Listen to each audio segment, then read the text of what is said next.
आदेश रामकृष्ण हरिमाऊली ज्ञानोबा माऊली तुकाराम ज्ञानेशो भगवान विष्णू.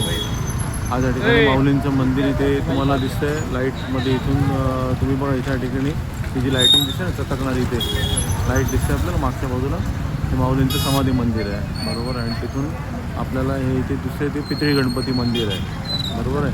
आता इथून हा माऊलींच्या इथे प्रवेशद्वाराचा इथे बोर्ड लावलेला आहे की जे या ठिकाणी माऊलींचा शतकोत्तर महादिव्य महाभव्य असा महाकार्यक्रम जो केलेला आहे तो केळगाव रोड.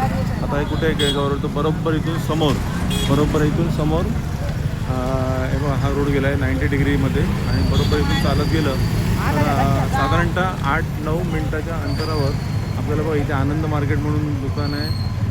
या ठिकाणी इथे माऊली रसवंतीगृह आहे आणि इथे बाजूला आपली ती फ्रूटवाला धर्मशाळा आहे, घासवाला धर्मशाळा. पण इथून मधून गेलेला रोड इथून चालत गेला तर अगदी मधून शांतपणे नामस्मरण करत 8 ते 9 मिनटात आपण त्या ठिकाणी जाणार आहोत.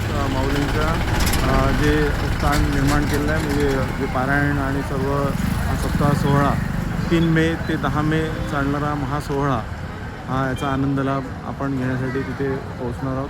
तर या ठिकाणी आपल्याला येण्यासाठी हा मार्ग आहे. अगदी शांतपणे चालत येऊन आपण त्याचा आनंद तिकडे त्यामध्ये घेऊ शकतो. आदेश रामकृष्ण हरिमाऊली.